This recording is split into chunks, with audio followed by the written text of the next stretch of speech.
تو جب امام علی مقام کا سر انور مبارک یزید کے پاس پہنچا تو یزید نے دیکھا تو وہ رونے لگا، اور یہ بات بھی روایت میں ہے کہ وہ رویا دیکھ کر، اس کا رونا، پریشان ہونا اس بات کی دلیل ہے کہ اگرچہ وہ باطل پر ہو کر بھی ڈٹا رہا، ظلم پر ڈٹا رہا، لیکن دل سے وہ بھی جانتا تھا جو کچھ کر رہا ہوں یہ ٹھیک نہیں ہے۔ جب اس کے پاس یہ بات پہنچی آپ کا سر وہ رونے لگا۔ اچھا، یہ کتاب ان کی کتاب، اس کا نام ہے جناب جلاء العیون، اور ہماری کتاب جو ہے وہ ہے البدایہ والنہایہ، پچھلے جمعے جس کی زیارت میں نے کرائی تھی، اس کے اندر یہ بات میں نے خود بذات خود پڑھی ہے انہی آنکھوں سے، اور لکھا ہے کہ یزید رویا اور اپنے منہ پر تماچے مارے۔ یہ ان کی کتاب میں اور ہماری کتاب میں یزید رویا اور قاتلوں پر لعنت بھیجی اس نے۔ پھر یزید نے رونے کے بعد، لعنت بھیجنے کے بعد، اپنے منہ پر تماچے مارنے کے بعد پھر اس نے کیا کیا؟ اہل بیت کی جو خواتین تھیں ان کو اپنے گھر دارالخلافہ میں بھیج دیا، تو ان کے گھر کی خواتین نے اہل بیت کی خواتین کا استقبال کیا۔ 3 دن تک رونے دھونے نوحہ کرنے کا سلسلہ جو ہے انہوں نے جاری رکھا۔ یہ بات جو ابھی میں نے کی ہے یہ البدایہ کے اندر موجود ہے۔ ہم جو ہے ہر بات پر کتاب کا نام آپ کو پیش کر رہے ہیں، اس میں موجود۔ اب یہاں پر ہمارے ایک عالم دین بڑے کمال کے، اللہ پاک ان کی زندگی عمر لمبی کرے، صحت والی طویل زندگی عطا فرمائے، بولو آمین۔ علامہ قاسمی صاحب نے ایک رسالہ لکھا، جو پڑھنا چاہے اردو میں ہے پڑھ سکتا ہے، بڑی کمال کی۔ میں نے ان کے رسالے کو پڑھا، جو انہوں نے حوالے دیے میں نے وہی کتابیں اٹھائی اور اس میں دیکھا جس طرح حضرت نے لکھا تھا اسی طرح اس کتاب میں نے پایا ہے۔ یہ ایسے پائے کا بندہ ہے علامہ قاسمی صاحب۔ ان کی کتاب ہے ثانیہ کربلا، انہوں نے بڑی تحقیق کے ساتھ اس میں لکھا ہے، میرے پاس PDF موجود ہے، آپ جو ہے لیں اور اس کو پڑھیں، آپ کے اوپر جناب حقائق جو ہے وہ واضح ہوں گے۔ تو انہوں نے لکھا کہ جناب اب دیکھیے کہ ماتم کی ابتدا کب سے ہوئی، رونے دھونے کا سلسلہ ملک خضر صاحب کب سے شروع ہوا۔ فرماتے ہیں کہ بلا یاد رکھ لیں، ان باتوں سے پتہ یہ چلتا ہے کہ ماتم کی ابتدا بھی، رونے دھونے کی ابتدا بھی اور نوحہ کرنے کی ابتدا بھی یزید کے اپنے گھر سے ہوئی ہے۔ سمجھ میں آ رہی ہے جناب؟ علامہ قاسمی فرماتے ہیں اس سے پتہ یہ چلتا ہے سب سے پہلے رونے دھونے کا سلسلہ اور ماتم کی ابتدا کس نے کی؟ یزید اور یزید کے گھر والوں نے کی۔ آئیے میں آگے آپ کو لے کے چلتا ہوں، اور امام قاسمی فرماتے ہیں، علامہ فرماتے ہیں کہ اگر امام حسین کا غم جناب منانے سے، ان کے غم میں رونے سے اور ماتم کرنے سے اگر بخشش ہو جاتی ہے تو پھر یہ ماننا پڑے گا یزید کی پھر بخشش ہو جائے گی، پھر کوفیوں کی بھی بخشش ہو جائے گی۔ اس لیے سراسر یہ شریعت کے بھی خلاف ہے۔ او بھائیو یاد رکھ لو، رونا دھونا اور ماتم کرنا یہ بالکل جائز نہیں ہے، نہ ہی یہ کام ثواب کا کام ہے، نہ ہی اس سے بخشش ہوتی ہے، نہ ہی کوئی اجر ملتا ہے۔ یہ علامہ قاسمی نے اس بات کو لکھا۔ آئیے اس کے بعد یزید نے امام علی مقام کا سر مبارک کو مدینہ میں بھیجا۔ میں نے پچھلے جمعے بھی یہ بات عرض کی تھی، جب مدینہ میں امام علی مقام کا سر پہنچا تو مدینے والے، مدینے کے باشندے جب انہوں نے دیکھا کہ یہ حال ہو گیا اہل بیت کے ساتھ، انہوں نے علم بغاوت یزید کے خلاف بلند کر دیا، یہاں تک کہ انہوں نے کہا، البدایہ کے اندر یہ بات بالکل موجود ہے، 2 کتابیں اور بھی میرے ذہن سے نکل گئی، کون سی؟ ان میں بھی میں نے پڑھا کہ مدینہ والوں نے کہا یزید کا حکم ہمارے لیے اس طرح ہے جس طرح ہمارے پاؤں کی جوتی ہے۔ بولو سبحان اللہ۔ یہ مدینہ والوں کی بہارت اور جرت ہے کہ بنا، اور یہاں تک میں نے پڑھا کہ انہوں نے اس بغاوت کا اظہار اس انداز میں کیا کہ یہ کہتے گئے اور اپنے جوتے پھینک دے گئے، یہاں تک کہ مدینے کے ایک مقام پر جوتوں کا ڈھیر لگ گیا۔ البدایہ کے اندر یہ بات موجود ہے، دیگر کتب کے اندر بھی یہ بات موجود ہے۔ میرے پاک نبی کے دیوالوں، جب انہوں نے علم بغاوت بلند کیا تو یزیدی فوجی جو تھے وہاں پر انہوں نے مدینے کے لوگوں پر حملہ کر دیا۔ اب آئیے دل پر ہاتھ رکھ کے سنیے، لوگ اعتراضات کرنا جانتے ہیں مگر واقعات کے درد کو نہیں جانتے. ہمیں کلمہ ملا, قرآن ملا, کتنے جانیں قربان ہوئی, پھر جا کے کلمہ بچا اور قرآن بچا. آج ہمیں مفت میں مل رہا ہے, پرواہ نہیں ہے, سننے کے لیے تیار نہیں, پڑھنے کے لیے تیار نہیں, پڑھانے کے لیے تیار نہیں, یہاں تک کہ قرآن کا حکم اپنے ملک میں نافذ کرانے کے لیے ہم لوگ تیار نہیں ہوتے. میرے پاک نبی کے دیوانوں سنیے گا آگے, جب انہوں نے مدینے پر حملہ کیا تو 700 صحابہ کرام کو انہوں نے شہید کر ڈالا. ذرا مراقبے میں جائے ہر شخص اور سوچے, یہ صحابہ عام نہیں. قرآن کا 27واں پارہ سورۃ حدید کے اندر خدا فرماتا ہے وَكُلًّا وَعَدَ اللَّهُ الْحُسْنَى, خدا کے بندوں یاد رکھ لو, میرے پاک نبی کے جتنی صحابہ ہیں سب سے میں نے جنت کا وعدہ کر دیا ہے, میں نے سب کو جنت کا ٹکٹ عطا کر کے رکھ دیا ہے. خدا کے بندو, تو مر جائے الگ پہلو ہے, میں قتل ہو جاؤں الگ پہلو ہے. خدا کے وہ صحابہ جن کو خدا نے خود ٹکٹ عطا کیا ہے جنت کا, 700 صحابہ کو یزیدی فوج نے شہید کر ڈالا. صرف یہاں تک نہیں, دیگر جو تابعین عظام تھے, غلام تھے, آقا تھے, دیگر لوگ تھے, ان میں سے 10,000 کی لسٹ شامل حال ہے کہ بنا 10,000 مدینے کے لوگوں کو جناب بے دردی کے ساتھ شہید کر دیا گیا.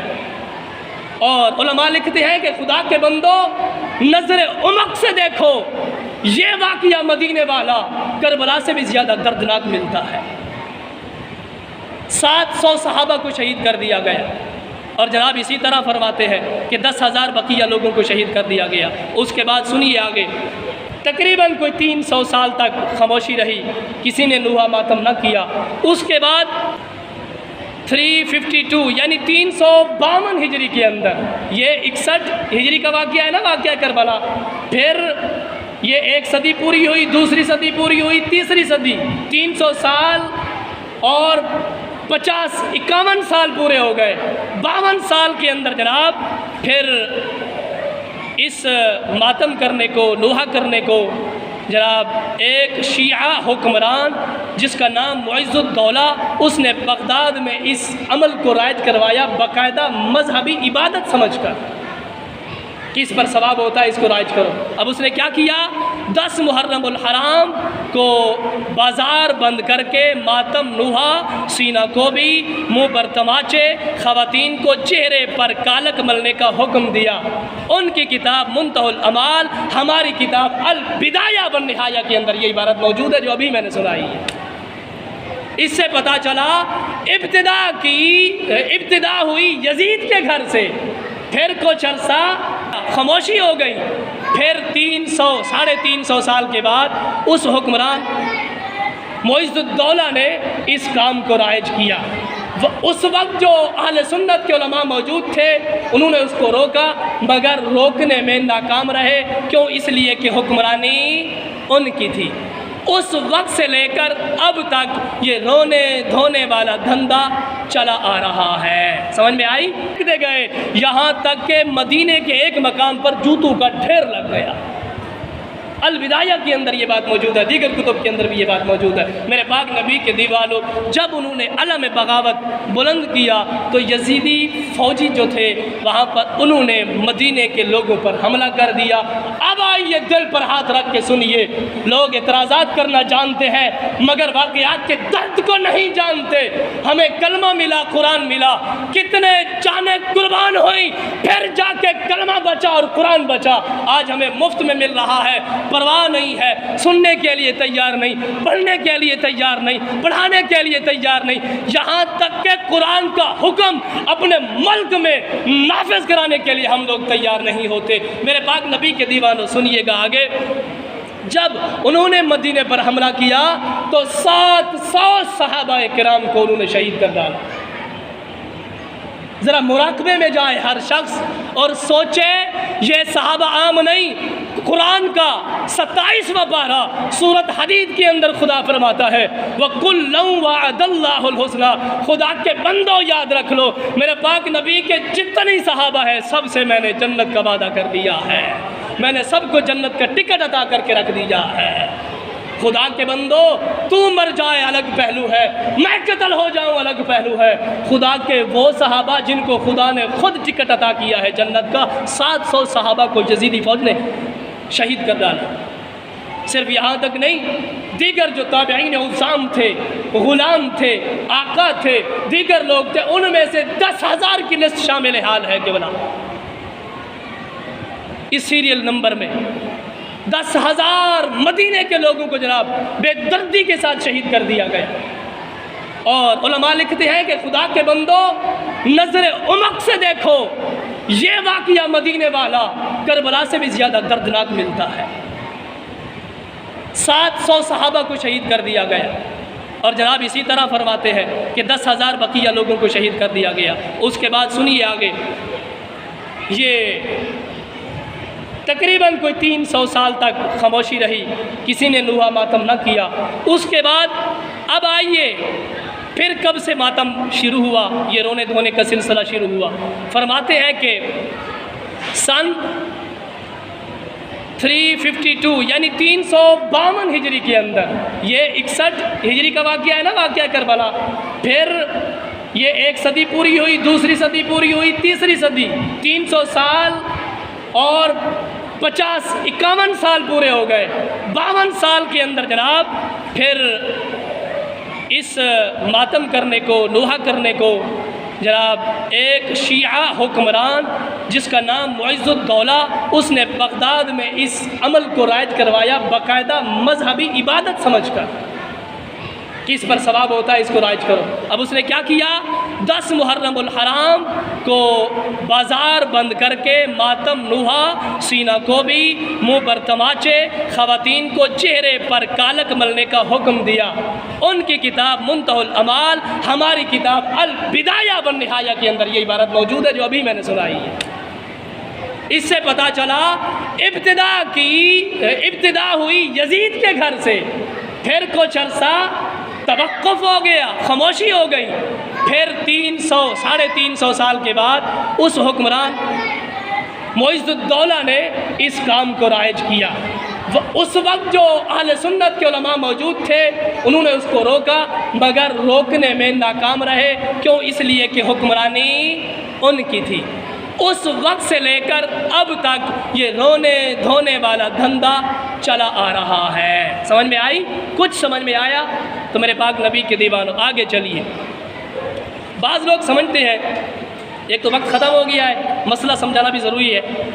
بعض لوگ سمجھتے ہیں کہ چلو جی مولوی صاحب مان لیتے ہیں ماتم کرنا تو منع ہے، مگر رونا دھونا جو ہے یہ تو جائز ہے، اور غم حسین منانا اور غم حسین میں رونا تو جائز ہے، اس پر تو ثواب ملتا ہے۔ تو اس کا جواب بڑے احسن انداز سے علماء نے لکھا، تو میں نے یہاں نوٹ کر کے آپ کے پاس لایا ہوں۔ علماء کرام فرماتے ہیں خدا کے بندو اس مسئلے کو ذرا غور سے سمجھو۔ اگر یہی بات سمجھی جائے کہ ہر سال غم حسین میں رونا جائز ہے، تو پھر ہر دن دنیا کے اندر کبھی کسی کا باپ فوت ہو جاتا ہے، کسی کی ماں، کسی کا بیٹا، دنیا میں لوگ فوت ہوتے رہتے ہیں۔ باوجود اس کے لوگ ہر سال ایصال ثواب کا تو اہتمام کرتے ہیں، مگر رونے دھونے کا سلسلہ ہر سال نہیں کیا جاتا۔ اس بات کی آپ بھی گواہی دیں گے کہ نہیں دیں گے؟ یہ اس طرح ہے کہ نہیں ہے؟ اگر یہ جائز ہوتا تو شروع سے یہ کام ہوتا چلا آ رہا ہوتا۔ اس کے علاوہ اگلی بات بڑی کمال کی لکھتے ہیں، فرماتے ہیں کہ یاد رکھ لے کسی پیارے کے وصال پر وقتی طور پر رونا آ جانا، ٹھیک ہے نا، آنسو نکل جانا، یہ جائز ہے، حدیث میں بھی اس کا ثبوت ہے، جس طرح میں نے پہلے آپ کو عرض کر دیا ہے۔ اور اسی طرح آگے فرماتے ہیں کہ ہر سال اس کے لیے باقاعدہ طور پر پروگرام سجا کے رونے دھونے کا سلسلہ یہ جائز نہیں ہے۔ اگلی بات فرماتے ہیں کہ اب دیکھو مدینے میں جو یزیدی فوج نے حملہ کیا، کتنے صحابہ شہید ہوئے؟ 700 صحابہ، اور دیگر لوگ 12,000 کا لشکر شہید ہوا۔ اور اس کے علاوہ آگے لکھتے ہیں، فرماتے ہیں کہ حضرت علی المرتضیٰ کو رمضان کے مہینے میں بے دردی کے ساتھ شہید کر دیا گیا۔ اور فرماتے ہیں اسی کے علاوہ آگے چلیے، حضرت عثمان غنی کو 40 دن تک پیاسا رکھا گیا، بے دردی کے ساتھ شہید کر دیا گیا۔ فرماتے ہیں اس سے بھی تھوڑا آگے چلو، اپنے ذہن کو کھولو، مسائل سمجھو۔ فرماتے ہیں حضرت عمر کو مسجد نبوی میں حالت نماز کے اندر خنجر مار کر شہید کر دیا گیا۔ ہم ہر سال ایصال ثواب تو کرتے ہیں، یوم عثمان تو مناتے ہیں، یوم عمر تو مناتے ہیں، یوم علی تو مناتے ہیں، مگر رونے دھونے کا سلسلہ بولو، ہر بات کا ذمہ دار میں ہوں، چپ تم کیوں بیٹھے ہو، بولو، سلسلہ نہیں کرتے۔ میرے پاک نبی کے دیوانوں، یہاں پر اس سے بھی بڑی بات اگر غور ہے تو تمہارا دماغ کا غنچہ کھل اٹھے گا، وہ یہ ہے، فرماتے ہیں خدا کے بندو، پوری کائنات وصال کر جائے، اس کا غم ایک طرف، محمد عربی اس دنیا سے چلے جائیں ان کا غم ایک طرف۔ سمجھ میں آیا؟ نہیں آیا؟ توجہ سے بیٹھیے۔ پوری کائنات وصال کر جائے، ان کے وصال کا غم ایک طرف، مدینے کا تاجدار آمنہ کا لال وصال کر جائے، اس کے وصال کا غم ایک طرف۔ اب جس دن مصطفیٰ کا وصال ہوا، مورخین لکھتے ہیں اسی دن مصطفیٰ کی ولادت بھی تو ہوئی تھی۔ اب پوری رب کعبہ کی قسم، اگر رونا دھونا ماتم کرنا نوحہ کرنا جائز ہوتا، خدا کی قسم یوم وصال مصطفیٰ کو ہر سال پوری دنیا کے اندر کوہرام برپا ہو جانا چاہیے تھا۔ حالانکہ ایسا نہیں کیا جاتا۔ اہل سنت 12 ربیع الاول کو میلاد تو مناتے ہیں، مصطفیٰ کی بارگاہ میں ایصال ثواب کے تحفے تو بھیجتے ہیں، مگر بیٹھ کر رونے والا سلسلہ نہیں کرتے۔ اور حضرت علی کے بارے میں فرماتے ہیں، آپ غسل دے رہے تھے نبی پاک علیہ الصلوۃ والسلام کو، اور عرض کر رہے تھے، خطبہ نہج البلاغہ کے اندر یہ بات موجود ہے، فرماتے ہیں کہ یا رسول اللہ، پوری کائنات کا وصال ایک طرف، آپ کے وصال کا درد ایک طرف، غم ایک طرف، آقا کئی صدیاں بیت جائیں گی مگر آپ کے وصال کا درد ہمارے دلوں سے نہیں جائے گا۔ یہ مولا علی کی زبان سے نکلنے والے حرف ہیں، فرماتے ہیں صدیاں بیت جائیں گی، آقا آپ کے وصال کا درد ہمارے سینوں سے نہیں جائے گا۔ یا رسول اللہ، اگر آپ نے، اب یہ قابل غور جملے، اگر آپ نے ہمیں صبر کا حکم نہ دیا ہوتا تو ہماری آنکھیں آپ کے وصال میں رو رو کر اپنا پانی ختم کر دیتی۔ سمجھ میں آیا؟ اے حسین دا ابا جے علی المرتضیٰ، بولو سبحان اللہ۔ اے امام حسین کا والد محترم ہے۔ آئیے فرماتے ہیں، یا رسول اللہ، اپنے رب کی بارگاہ میں جب آپ حاضر ہو جائیں تو ہماری سفارش بھی کر دینا اور خود بھی ہمارے اوپر نظر کرم فرماتے رہنا، بولو سبحان اللہ۔ تو یہ علی المرتضیٰ کا خطبہ یہ بتاتا ہے کہ بھائی خدا کا خوف کرو، یہ ایک الگ پہلو ہے کہ وقتی طور پر غم آ جائے، مگر ہر سال یہ ڈھونگ رچانا نہ تو شریعت اجازت دیتی ہے، نہ تو محمد مصطفیٰ کا دین اسلام اس بات کی اجازت دیتا ہے۔